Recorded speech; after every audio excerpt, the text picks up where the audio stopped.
In 5, 4, 3, 2. Hey, Beverly Hills 90210 fans, it is now time for 90 News, where we look at all of your hot takes with your hosts, Bryan Navarro and Pete Ferriero. It's time once again for 90 News. Well, here we are on 90 News, and this is very exciting to be back. Bryan, the holidays have passed, and how are you? How was the holidays? Doing great. I had a nice restful holiday. I'll say that. A nice low-key restful holiday. Well, that's good to hear. I was out and about doing things, and I think I caught a little bit of a cold, so that's why I sound ill. But I'm actually okay. So, this is exciting. We're doing 90 News is different now. We're doing hot takes from Reddit and getting people's opinions on various topics. And with the Christmas behind us, or it was heading towards us, we decided to take a look at the storyline in which Felice offers Ray $10,000 to stop seeing, which is the craziest thing in the world, that a mom would go that far, offer $10,000 to stop seeing her daughter. Now, you put this out on Reddit. I put this out on Instagram. The feedback has been very interesting, I think. I think so. There's been some good points, I have to say, that I didn't really think of beforehand. Yes. Let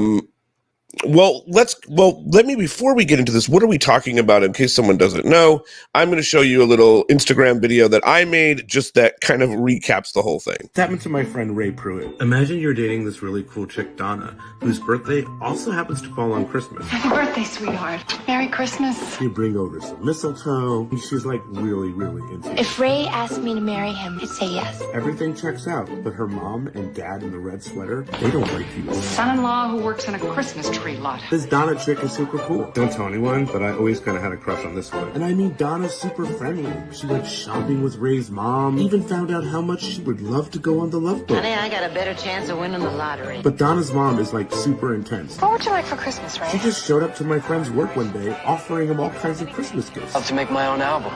What would you say if I told you I could make that happen? He was like, what in the Christmas out of nowhere, Donna's dad forgets the car keys. I forgot the car keys. And her mom... There's just something you've got to know about Ray. What did you do? That's right, Donna. She offered him $10,000 if he would agree to stop seeing you. Donna was rightfully sad. Her friends, I mean, all of us were confused. And Donna was pissed. Sure got that Beverly Hills bitch good. I told Ray, go over and talk to her. Get out of here. Initially, that didn't work out. I know exactly what happened. His reason for taking the check was he just... I knew you wouldn't believe me if I just told you what your mother tried to do. I mean, we were all talking about it when we went to go sing Christmas carols with that girl I have the crush on. And then, next thing I know, Donna concocted a plan to confront her mother. It was just another Christmas miracle in Beverly Hills 90210. So that's what happened, essentially. Yeah, classic soap opera stuff, but yeah, insane to offer $10K to a guy just so he would stop seeing your daughter. I mean that's Felice for you though. She's a piece of work. So she certainly is. And we, just for old school Beverly Hills 90210 show fans, we did reunite them and talk about this. This is in the original Super Deluxe Christmas Party. I will show a clip of that. It doesn't go into all the specifics, but if you want to see all the specifics, you can go and watch that episode. This is when they reunited, though. Happy holidays, you guys again. Yay. Good to see you, man. Listen, this is a big... Pete, how you doing? Thanks for the good, invite. man. Yeah, Good man. to see It's you, always baby. good to see you, man. We're going to talk about this season 5 thing, right? Where Felice tries to buy Ray to stop seeing Donna. Well, here, let's just bring Felice on. Here comes the bad girl. Hi, girl. Hi. Hi. So good to see you all. It was really a lot of fun. That's the original Super Deluxe Christmas. Now, I don't know who this is, but your sister, Barbara Navarro. Maybe. Have you guys connected? We have not. I don't believe so. No, we haven't. Well, you should connect. I mean, just because you share the same last name. Yes, Ray should have taken Felice's money and left Donna alone. Donna would have been spared his abuse. Oh my God. Later on. Yes, I guess that's true. Well, what do you have? Let's see. This is what I have. I have pictures that you gave me. Oh, from the subreddit, Yeah. Let's take a look at those. All right. Here's a comment. Hell yes. Plenty of fish in the sea. I don't know who said that, but then someone said, no, I would want to make it work with Donna. I Those are the results, yeah. These are the results, yeah. But so 70%, I think over 70% said they would take the money. 70% said they would take the money. They would, yeah. That's on Reddit. Now on Instagram, they would have not taken the money. Wow. 66% of people said they would have not taken the money on Instagram. So isn't that interesting? What's going on with the Reddit group? Well, I think a lot of them are of the same thinking as Barbara. Thinking, well, I think since they know what happens in the show, I think they have that going on, where in retrospect, the relationship kind of goes south anyway. So it's like, why even bother going forward with it? But one of the beats in this storyline that's fascinating to me is that Donna is so into Ray. I mean, even early in the episode, she says, if he asked me to marry him, I would marry him right now. And which was shocking to me. For reference, he's been on for 10 episodes. I understand. Okay, I understand. That's quite a bit of time, but like David was there for 3 seasons. You know what I mean? So I don't, or even longer. I mean, she never blurted that out that she would marry David. I mean, I know they were kids and all that stuff, but it feels like she was way too into Ray Priut. Yeah. They went full force with that one. Our friend, let's see, Caitlin says, I would have taken the 10K and been like Felice Navidad. And then Lev Sirocco says at the bottom, you don't buy love for money. Felice was miserable. Is this Felice's worst thing? I know she was really awful at a dinner party once. I remember that, but yeah. And then there's the whole debutante ball thing, and God, she's got some hits. she does. I'm going to play a quick ad, and then we'll come back and recap our thoughts here. Hey, Beverly Hills 90210 fans.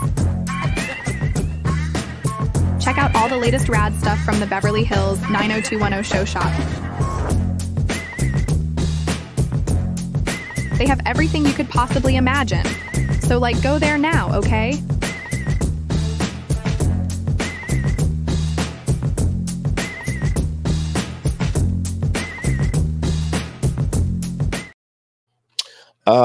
Lisa says, I'm glad he didn't take the money. There is that whole bit where he takes the money. And then you kind of have to wonder, did he kind of tinker with the idea? Because he did take the check. He could have, tinkered with the idea and thought, no, you know what, I'm not going to do this. And then been like, oh, look, I have the check. I didn't cash it. I just took it so I can show you. I wanted you to believe me that she tried to do this. I don't know if I buy that. Yeah, it's a little suspicious because why take the check in the first place? But I get, that's the plot armor. I want to prove that Felice did this to me. I understand that. It's a really great episode. The storyline is really good. It's probably my favorite Christmas episode just because there's just so much drama going on as opposed to just like the, Cindy Walsh wanting snow.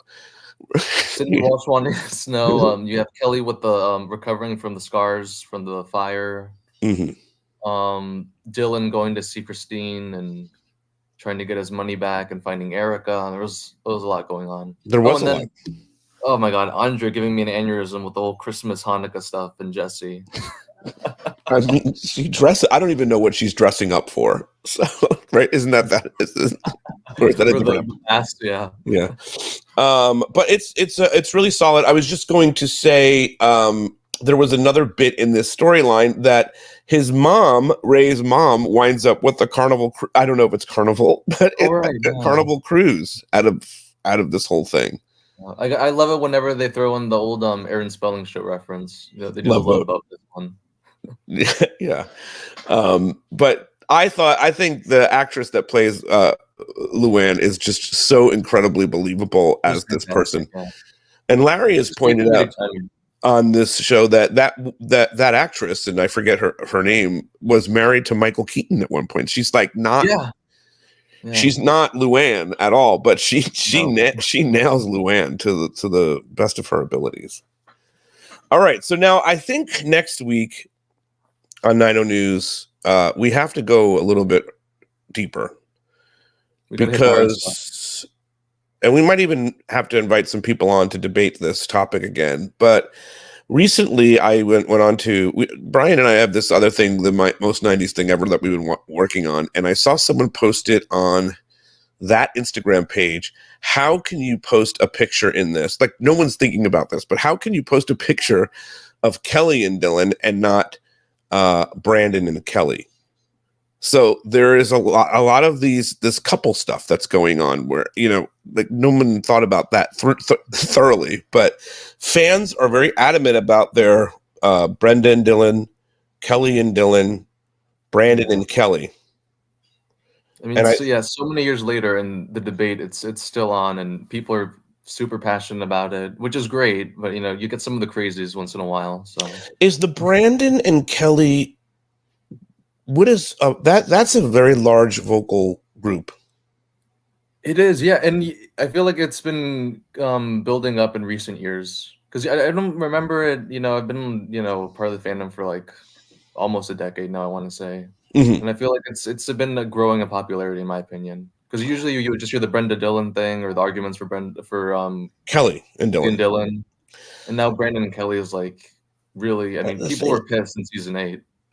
But that's where I go with that. Like, if two people go through this whole show to get married and then decide not to, I don't know if they're the perfect couple. Also, he cheated on her with Emma, so there's a lot we have to figure out which one we're gonna do. You know, and then the whole season 5 stuff when she was kind of playing with Brandon and Dylan, choosing herself, kind of teasing, yeah. Oh well, Barbara has a tough opinion. Brandon and Kelly sunk the show to the bottom. So it's a very strong opinion. So maybe our topic next week should be Brandon and Kelly. Yeah, let's do that. Yeah, I think it's a good one. Right? Not an obvious one. You know, we could have done the whole Brenda. We'll get there, but I think next week we'll do. I like that. The Brandon and Kelly and play into that. Two things. We have a patreon.com/Beverly Hills 90210 show. Larry and I are going to be recording a watch along today for what we're covering next week, which is season 6, Turn Back the Clock, which is a New Year's themed episode. So we are leaning into New Year's, and that's what we're going to cover next week. Bryan, it's always great seeing you. Got any great plans for the weekend and New Year's? Anything good coming? Yeah, I'm going to be heading to SoCal to visit some friends over there to ring in the New Year's, so it's going to be fun. Are you going to be down in this area? Are you going to be near the Walsh House at all? No, more kind of on the cusp of the valley and in SoCal. Okay, well, if you want to grab a drink, we'll all be around. So, all right, I'll let you know. All right. Well, thank you for this week. We will be back on 90 News next week, and on Wednesday, January 3rd, Larry and I are covering Turn Back the Clock. See you all then.